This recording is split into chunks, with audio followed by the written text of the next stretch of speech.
At naulit pa ang pagkikita at pakikipagtalik ni Lucille kay Emiliano. Wala siyang pakialam kung lagi na ay sa gubat sa tapat ng puno ng akasya sila nagbabanatan. Ibang klaseng sensasyon ang hatid sa kanya ng bawat pagniniig nila ng probinsyano.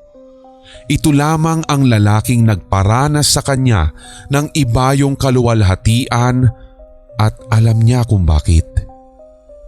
Sa dami na ng lalaking nagdaan sa buhay niya ay ito ang may pinakamalaki, pinakamahaba at pinakamatigas na. Ano pa nga ba? Wala siyang reklamo kahit pa nakakailang paninibak ito sa kanya, lalong-lalo na sa magdamag na pinagsasaluhan nila. Hindi lang yata 3 o 5 beses na may nangyayari sa kanila sa bawat pagtatagpo nila at wala silang gamit na proteksyon. Alam naman kasi niya sa kanyang katawan kung kailan siya safe. Yun nga lang ay ilang araw na lang ang natitira niyang bakasyon. Pwede ba kitang i-invite sa bahay ni tita sa New Year? Anya. Noon ay katatapos lamang ng isang umaatikabong pagtatalik nila ni Emiliano. New Year? Tumango siya. Hindi kasi kita na-invite nung Pasko kasi syempre hindi pa naman tayo magkakilala noon eh. Kaya this New Year sana hindi ako pwede. Agad na sagot ng lalaki. Inaasahan na niya iyon. Gusto lamang niyang ipakilala ito sa tiyahin at pinsan niya para hindi na siya kinukulit ng mga iyon kung sino ang kinatatagpo niya. Ganun ba? Anya, dahil ba sa pamilya mo? Ngumiti ito. Marami kami sa pamilya. Gusto sana kitang ipakilala sa kanila pero tsaka na siguro. Sa tamang panahon. Doon siya nakadama ng kaba. Balak pala siya nitong ipakilala sa pamilya nito. Ang kaso, kailan ang tamang panahon na iyon? Ay ilang araw na lang aalis na siya. Mas mabuti nga yatang wag na nilang makilala ang pamilya ng isa't isa at baka umasa pa ito na magtatagalang kung anong meron sila. Kung gusto mo, tayong dalawa na lang magsama sa bagong taon. Suwestyon nito na agad naman niyang sinang-ayunan. Oras na naman na.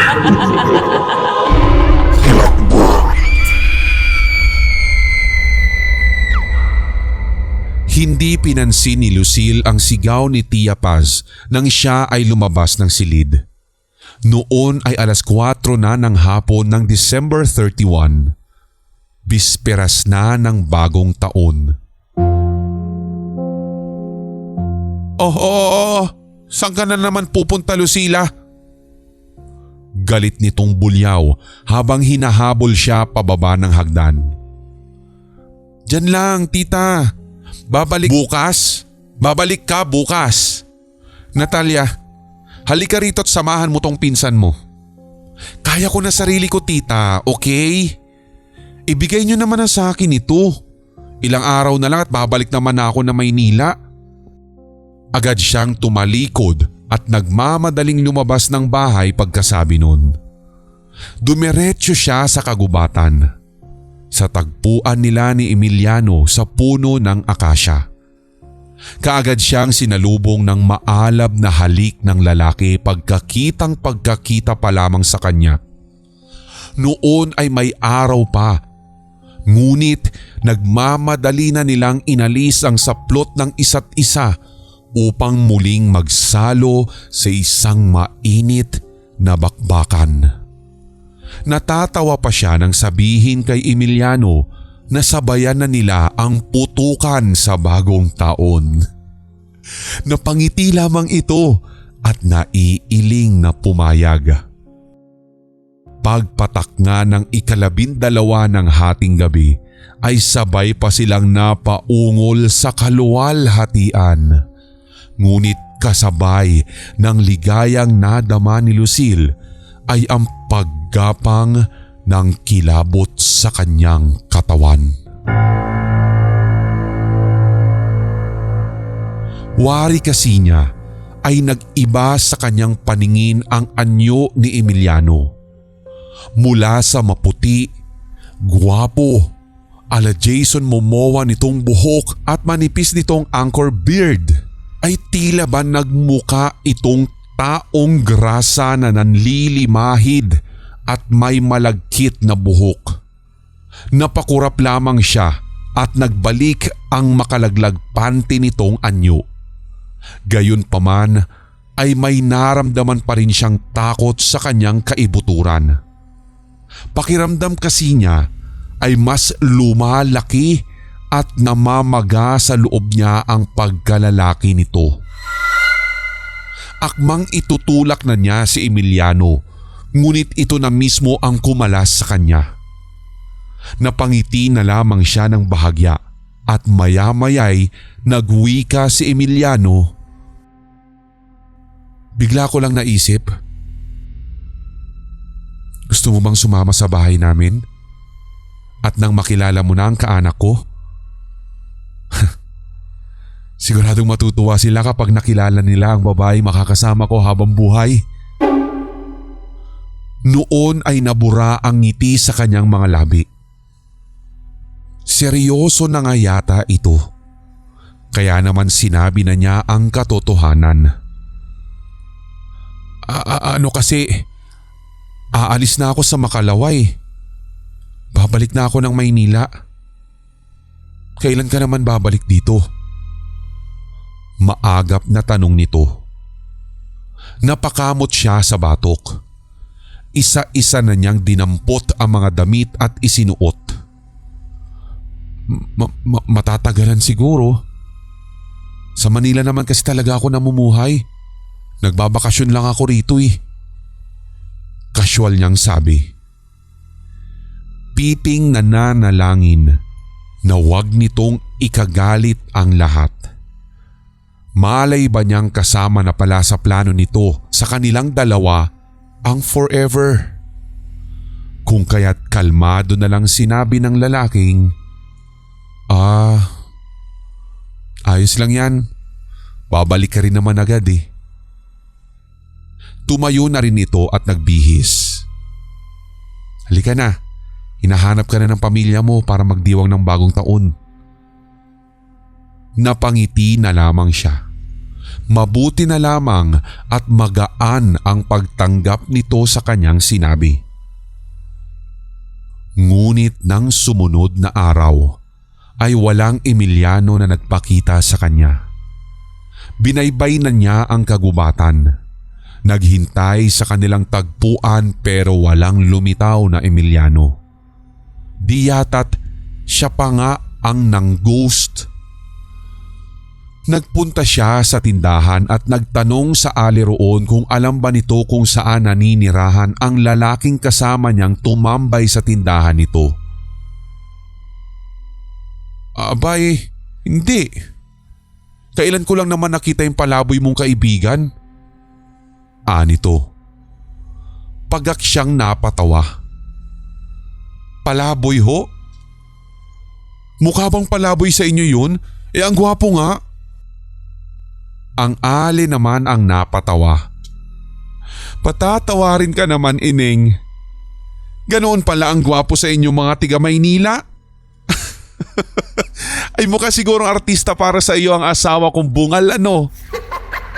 At kay lakas pa nga ng tawa nito. Nayamot na siya dahil sa nakakainsulto nitong tawa. Sa isip niya ay naiinggit lang ito dahil mukhang kuhol ang asawa nitong nasisilip niya minsan sa tindahan.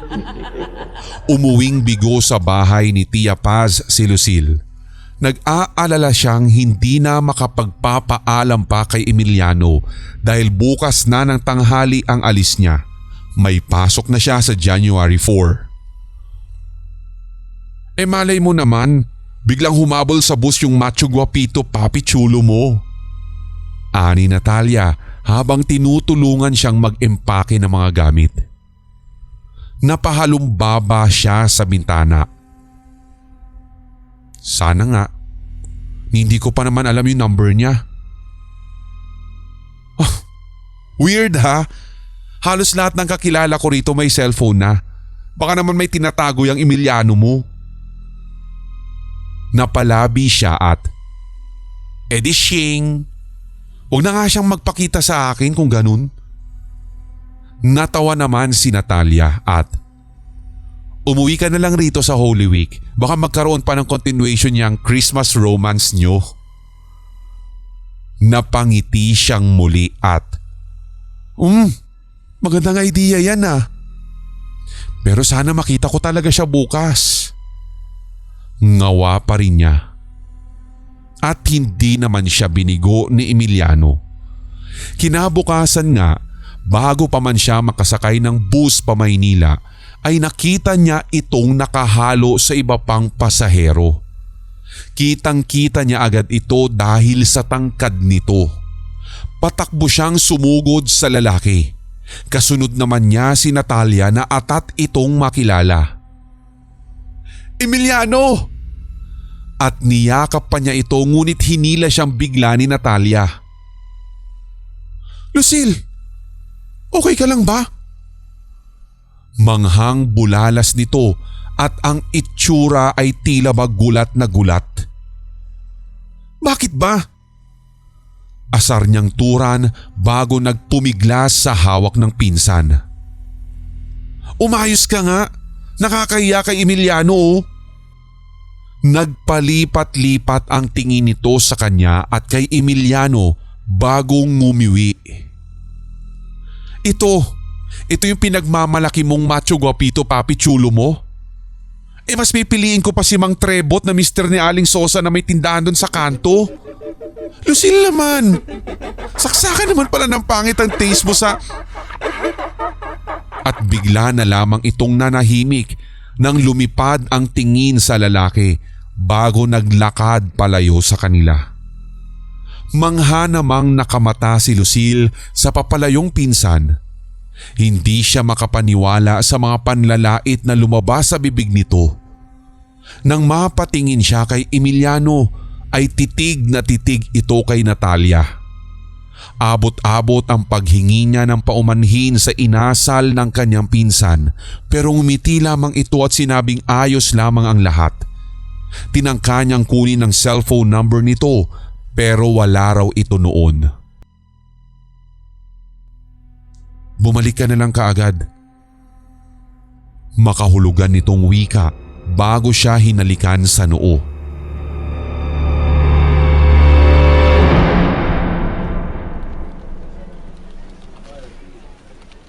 Unang araw sa trabaho sa Maynila ay ibig nang magbalik ni Lucille sa probinsya. Wala siyang ganang magtrabaho kung tutuusin at pakiramdam kasi niya ay nalosyang siya ng husto dahil sa ilang araw ng mainit na pagtatalik. Gayunman ay iba naman ang sinasabi ng mga katrabaho niya. Mukhang nasulit daw niya ang kanyang Christmas vacation dahil blooming siya pagbalik. Isama naman daw niya sa kanilang probinsya ang mga ito para maging fresh looking din. Panay ang sagot niya ng oo pero sa isipan ay ayaw niya dahil baka magsabunutan pa sila dahil kay Emiliano. And speaking of Emiliano, napapansin niya na tila lumalaki ang kanyang puson. Nangangamba siya na baka natsyempuhan siya nito at nabuntis. Ngunit ganun ba iyon kabilis? Halos 1 linggo lamang ay umuumbok na ang kanyang tiyan. Nagsuot na lamang siya ng mga skirt para maitago ang paglobo ng tiyan niya. Ngunit makaraan pa ang 2 linggo ay mas lumaki na iyon. Hindi na niya makuhang itago at naiilang na siyang lumabas ng bahay. Inaalala talaga niya na baka nabuntis nga siya ni Emiliano kaya naman nagpa-check up na siya sa OB-GYN. Posible po ba to, Dok? 2 weeks after ng intercourse namin, lumaki na ng ganito yung tiyan ko? Tanong niya. Hawak ang tape measure na pinansukat sa kanyang tiyan ay napailing ang doktora. I don't understand what you mean, Lucille. 23 inches lang ang tiyan mo. Malaki na ba yan sa iyo? Napamaang siya at, Dok, paanong… May tinatawag tayong phantom pregnancy. Yun yung pag-aakala ng isang babae na nararamdaman at nakikita niya ang symptoms ng pagbubuntis. Pero the truth is, illusion lamang ang lahat. Panandaliang kumalma ang kalooban niya. Baka nga ganoon lamang ang kondisyon niya. Ngunit, iba ang nangyari sa loob ng isang buwan. Tuluyan na ngang lumobo ang kanyang tiyan, ngunit ang mga katrabaho niya ay sinasabing napaka-slim nga raw niya. Hindi na mapakali si Lucille. Bakit tila siya lang ang nakakakita sa paglaki ng kanyang tiyan? Mabuti sana kung ilusyon lamang talaga niya ang lahat, ngunit iba ang sinasabi ng kanyang katawan. Nararamdaman niya ang pagbigat niya at pagkahapit ng kanyang balat. Naiilang na siya at nahihiya sa hindi maipaliwanag na dahilan. Nagkaganoon lamang naman siya magmula nang siya ay magbalik ng Maynila, pero nasa probinsya ang lunas sa kanyang kalagayan at baka alam ni Emiliano. Dali-dali siyang bumalik sa probinsya. Ang sistema ay hindi na siya nagtungo sa bahay ni Tia Paz at sa halip ay dumiretso na siya sa tagpuan nila ni Emiliano at himalang naroroon ito at tila baga naghihintay sa kanya.